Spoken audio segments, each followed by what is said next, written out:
Good afternoon. I'm Dennis Galucki, and welcome to the 430th Imagine Buffalo program, and another great virtual Imagine lecture hosted by our wonderful Buffalo and Erie County Public Library. Thanks so much for joining us today. This program is created by the Center for the Study of Art and Architecture, History and Nature, or C-SAAHN as I pronounce the acronym, and ImagineLifelongLearning.com. Now, we're going to start with our speakers shortly, but first, a little housekeeping. Everyone watching will be muted during our speakers presentation, which will last about 15 minutes or so. We'll have time for questions at the end. If you do have a question, please type it into the chat box and we'll get to as many as we can. This program is being recorded. You'll be able to watch it again later on the library's Facebook and YouTube channels. We hope you'll share the link with your friends and networks. As a reminder, life willing, we'll be here on Zoom every Tuesday at 12:30 p.m. with a great lineup of local speakers. Now, today's featured speaker, since this is the second Tuesday of the month, it's around architecture and design. And our speaker today, Brad Hahn, will be speaking about this year's 2021 Doors Open Buffalo, scheduled for September 25th. Now, Brad Hahn has been Explore Buffalo's executive director since the organization was founded in December of 2013. Brad graduated from the University of Buffalo in 2013 with a Bachelor of Arts in English, Political Science, and Geography, and was a volunteer docent giving tours of Buffalo prior to becoming executive director of the then new organization. As executive director for the past 6 years, Brad has overseen Explore Buffalo's fast-paced growth from attendance of 6,200 people in 2014 to almost 26,000 people in 2019. He also managed the organization's growth in both staff and volunteers, with staff increasing from 1 himself in 2014 to 6 now in 2021, and volunteers increasing from 35 in 2014 to 275 volunteers today in 2021. In 2018, Brad was recognized with Tourism Executive of the Year Award from Visit Buffalo Niagara, and in September 2021, Explore Buffalo's board recognized Brad for his extraordinary and valued leadership in keeping Explore Buffalo solvent, successful, and forward-looking throughout an unprecedented crisis. So now, let's welcome Brad Hahn. Brad? Thank you so much, Dennis, for that introduction, and it's great to see you and see everybody here today and tell you a little bit about what Explore Buffalo has coming up in the end of September. So Explore Buffalo here, our mission is to promote Buffalo and West New York history, architecture, and neighborhoods through quality education to learners of all ages. And we do that in a variety of ways. Most visibly year-round is our tour program with a variety of tours, 80+ different tours all across Buffalo and Western New York, walking, bike, kayak tours. Bus tours are on hold right now, but we hope we'll be able to bring those back sometime soon. And then also our varied education programs, our history class, our speaker series, and our guest speaker program as well. As Dennis mentioned, this is all made possible by the incredible group of volunteers here at Explore Buffalo, more than 100 trained docents who participate in our annual docent training class, and they give tours in all manner of weather, whether it's a sunny day like today or a cold and windy winter day. People are still coming, still want to tour Buffalo, and we still lead that tour for them. And as Dennis mentioned, last year was a bit of a challenge for us. We did have to halt all of our tours for about 4 months from March through June. We quickly learned how to use Zoom. We never used Zoom before, but we got the hang of it, I think, pretty quickly. And we were able to resume some of our tours in July of last year, outdoor tours, masks required, like you see here, and limiting the capacity. And really throughout last year, Explore Buffalo was kept going through generosity from our community with grants and with donations that kept our programs going through the pandemic and continue to support us as we continue to face uncertain challenges about where we're going to be, what tours we'll be able to do in the months ahead. And Explore Buffalo has been recognized in many ways for the tours that we are offering. Buffalo Spree has recognized our tours as the best of Western New York for the past 3 years in a row. And our tours have also been mentioned and written about in the Boston Globe, Wall Street Journal, and the other publications that you see listed there. This year, we made a major push to launch new tours all across the city of Buffalo. We created all of the new tours that you see listed here, neighborhoods on the west side, the east side, and everywhere in between. And we added several new tours outside the city of Buffalo as well in several of our suburban communities, again, expanding the reach of our organization and the tour program that we provide. We've also been working to create more tours that tell the diverse history of our community, and these tours that you see listed here are some examples of that community cultural project that has been underway this year to create new tours, again, showcasing the diverse history of Buffalo and Western New York. We hope you'll join us on some of these tours as our tours continue from now through middle of November. We will continue offering some limited offering of tours throughout the winter, but our full tour season does continue through October into mid-November.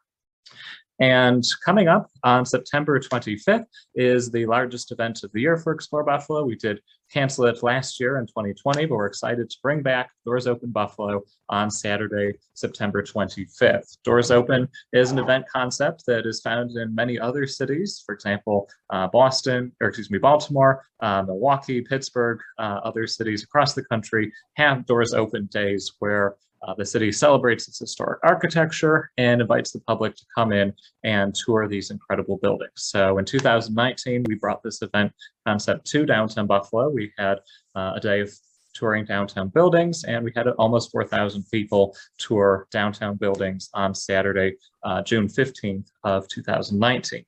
So this year, it's going to be on September 25th, 10 a.m. to 4 p.m., and it is free. It is open to the public, and there are going to be more than 30 participating buildings in Doors Open Buffalo this year. All of the buildings are within 1 mile of where this talk is virtually centered at the Central Library.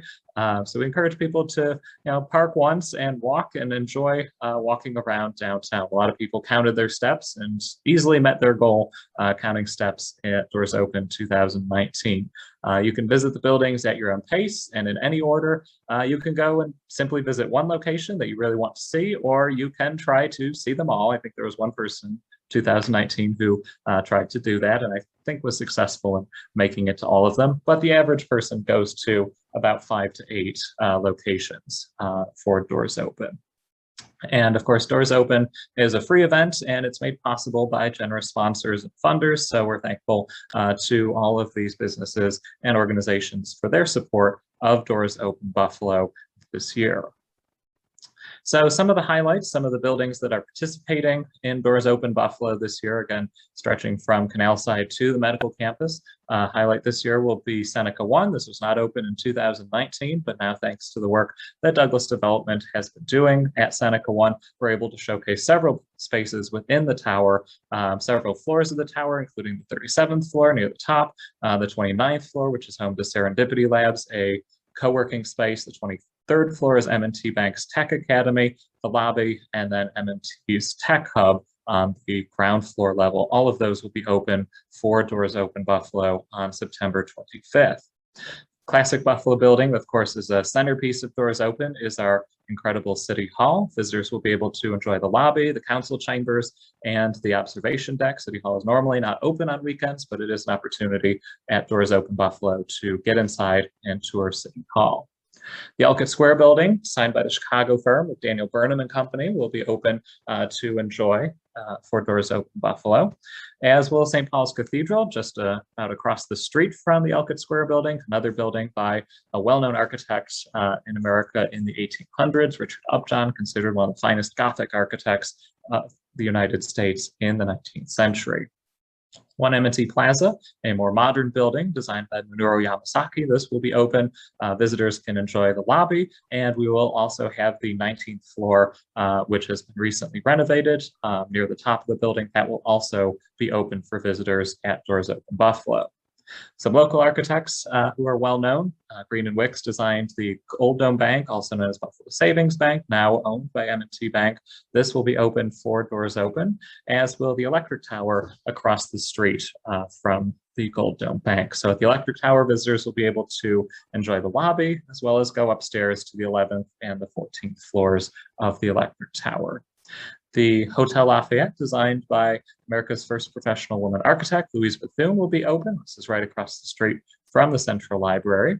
And we'll also have several buildings in the Michigan Street African American Heritage Corridor, including the Michigan Street Baptist Church. They'll be open for Doors Open Buffalo. There's also for that weekend, there will be a chance to take a look at the archaeology project, the dig that's actually taking place right in the middle of the corridor, and people can take a look and see what's being unearthed, literally, in the heart of the Michigan Street corridor. We also will showcase the stained glass inside of Trinity Episcopal Church, some of the most incredible stained glass in the city of Buffalo by both Lafarge and the Tiffany Studios will be on display at Trinity. And we're also going to have some newer additions to downtown's landscape this year, participating in Doors Open. So Hansa, which is a project by Uniland Development, they'll be open on Elkett Street. It's a co-working space. This was formerly a warehouse for Fry the Wheelman, and they've turned it into really modern co-working space that you can enjoy seeing at Doors Open. We'll also have the Long Shed at Canal Side open for Doors Open Buffalo on September 25th. And this building was completed last year in 2020 and is now housing the Buffalo Maritime Center's project to build a replica Erie Canal boat. So what do you need to know for September 25th? Of course, there's still a lot of challenges for large events such as this. So we are requiring masks for visitors in all the buildings, regardless of vaccination status.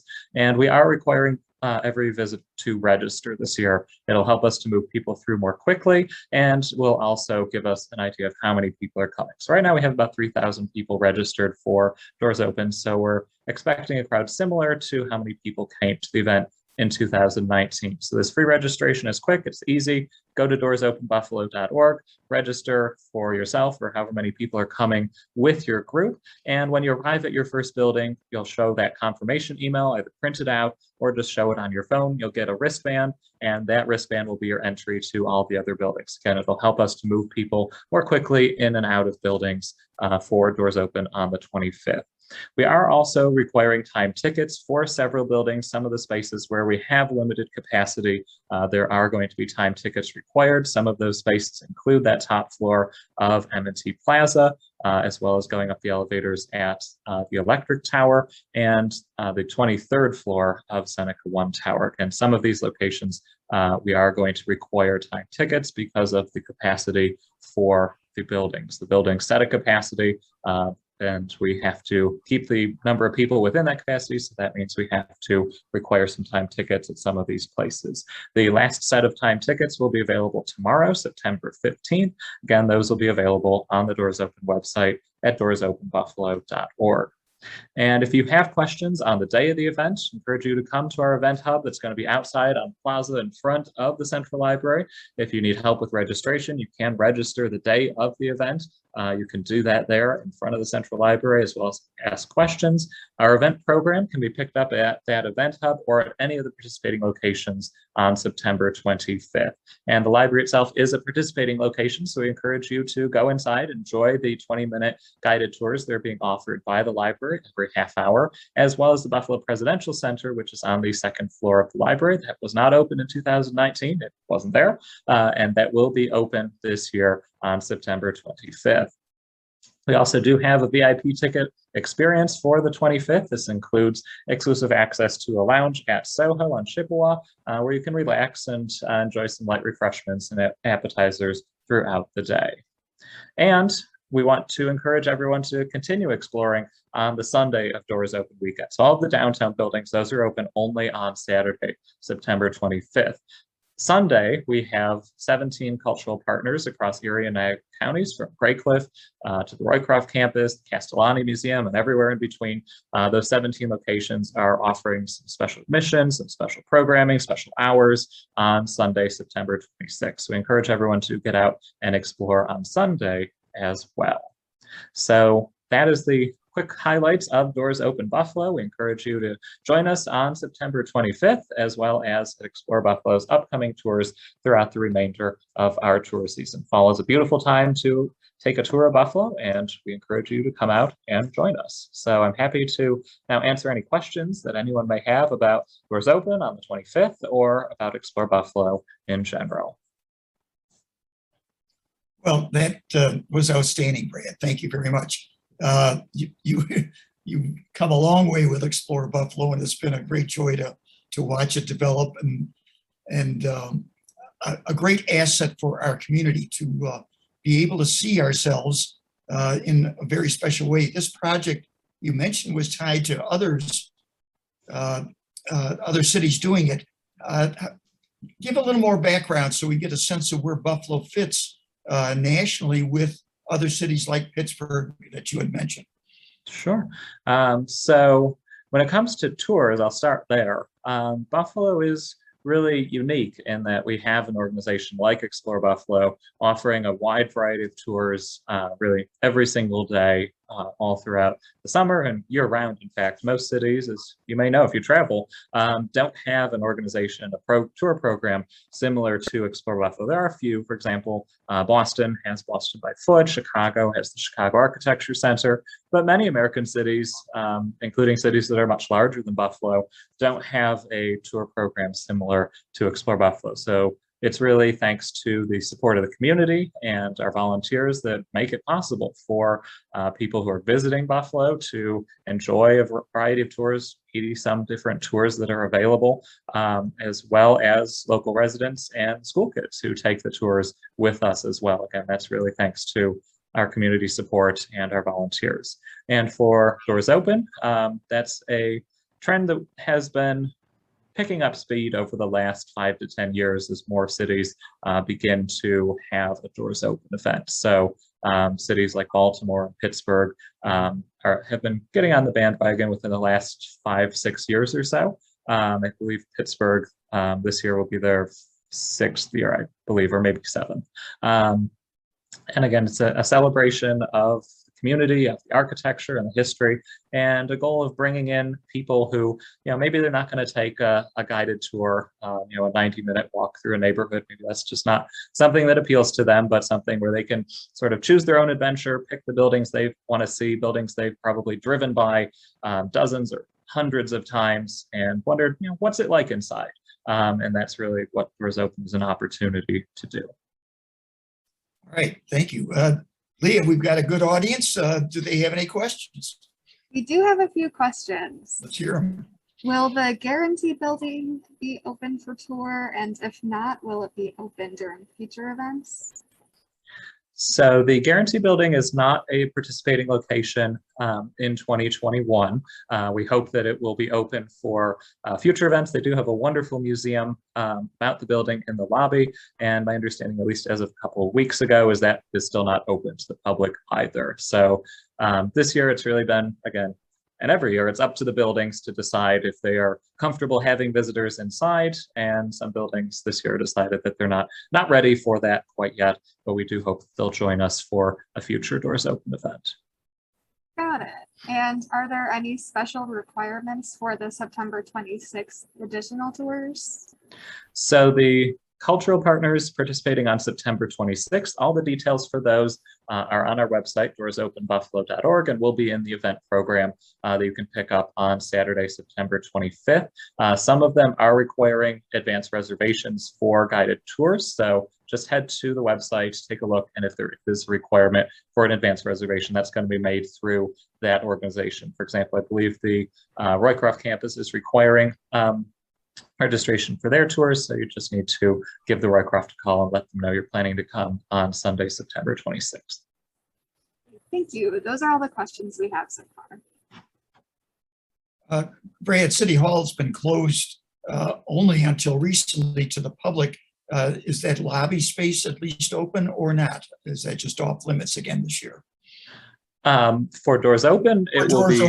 For doors open, I'm sorry. For doors open, the spaces in City Hall that will be open will be the lobby on the first floor, the Common Council chambers on the 13th floor, which are, I believe, one of the most impressive public spaces in the entire city, as well as the observation deck at the top of the building. So all three of those will be open for doors open on Saturday, the 25th.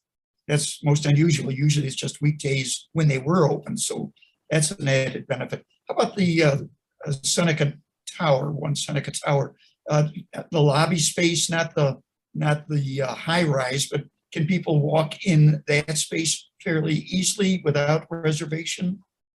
Yes. So for doors open, you don't need, the only space within Seneca 1 that you need a time ticket to visit is the M&T Tech Academy on the 23rd floor. You do not need a time ticket to enter the lobby or to enter, take the elevator up to either the 29th floor or the 37th floor. There may be lines, again, just trying to keep control of crowds, and especially with elevators, and trying to have a reasonable number of people and not a jam-packed elevator like we would have had in 2019. Again, there may be some lines I would expect at Seneca 1 to go upstairs, but you do not need a time ticket for the 29th or 37th floors, only for the 23rd floor for M&T space there. Nice. And the other one I'm thinking that you're concerned about in terms of lines is the electric tower. Is that correct? Yes. So the electric tower in 2019, about 3,200 people visited that building. So it was about 400 people an hour going through the electric tower, and it's just not that big a building. It's a glorious building, a wonderful building to tour. But again, we're not going to be able to move 400 people. There are only 2 elevators that go up and down to the 14th floor there. So we're going to have to limit the number of people going into the electric tower this year. And once they get to the 14th floor, what do they see? So you have a great view from the 14th floor, including looking down at the Gold Dome Bank next door. And then there's also a flight of stairs up into that tower that they light up at night, which was an auditorium that they used for the workers when it was the electric company. So it's pretty much empty on that auditorium space right now. But again, it's sort of a neat step back into time and see that space that, again, any other day of the year you don't have access to, but for Doors Open Buffalo, you do. So those electric tower time tickets, those will be available tomorrow on September 15th at noon on our website, doorsopenbuffalo.org. Perfect. You showed an interior shot of Buffalo Savings Bank, Gold Dome. We knew it, and I encourage people, if you haven't gone in that particular building alone, it's open all week long, but under this, guys, I wonder if they'll be giving some tours. Just check out the murals, the sense of the space, and in many ways, you showed the image in your PowerPoint of the interior and the revolving door, the entrance off of Main Street. And just above that is back in the late 1926, 27 era. That's when they did the murals, and it shows the design of Buffalo and all our culturals, and it's called the arts. And that's the essence of the 4 pillars of power, commerce, industry, and the arts. Back in the 20s, that was what Buffalo's strengths were, literally at its former peak. Let's put it that way, as we strive to reach a new former peak for the future. But the arts are so central and beautifully displayed in that. If you've never had a chance to go inside that building, I encourage it.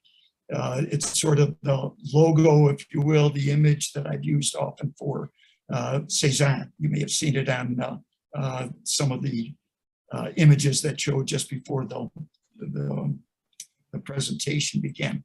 Any other thoughts that you want to tie together here, Brad? It's been a fascinating journey.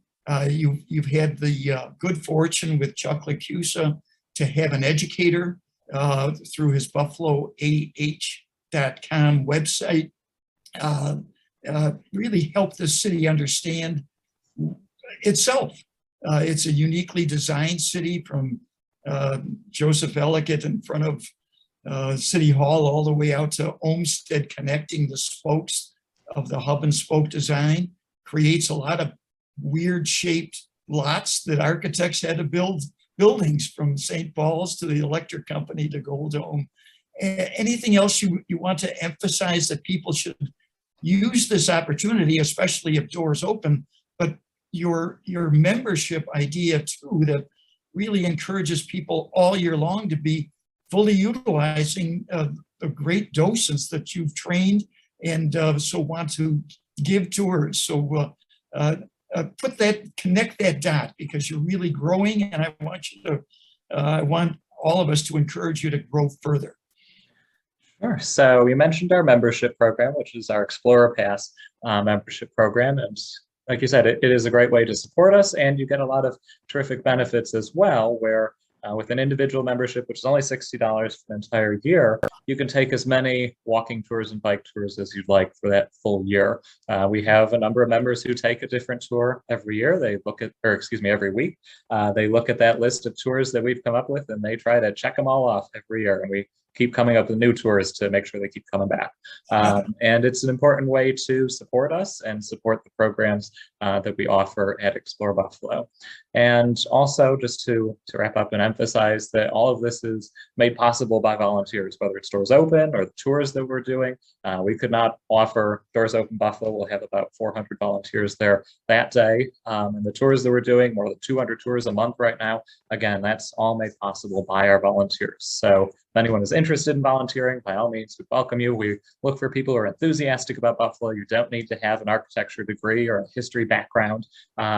All you need to do is be enthusiastic about Buffalo, want to tell its stories. We'll teach you the rest in our docent training class. So the next docent training will be in early 2022, and probably February or March is when that class will start. So if you're interested, let me know, send me an email through Explore Buffalo, and we'll contact you when the rest of the class information is ready. So thanks again to Dennis for hosting, and the library as well for having me here today. I've got one other observation I'll throw at you, Brad, before we wrap up. Think about 10 years ago, literally, you started 2014, but where we were. In October, we're going to remember the 10th anniversary of the National Trust for Historic Preservation, what was then 2011 conference, and here we are 10 years later. And the awareness is that people, I think from that conference on, started, Martin House was a major feature, the redo of it. But I had to think about, as I went by Silo City and the Skyway, and just things that we used to think were not our future, grain elevators, skyways. And suddenly, I think in many ways through your tours and awarenesses in that canal side area, there's a greater appreciation. People don't want the skyway torn down. They don't want the silos to disappear. And I think in large part that's because of the efforts of your folks helping us see and appreciate the beauty of the built and the natural. An old mission statement from the Landmark Society that helped birth Explore Buffalo.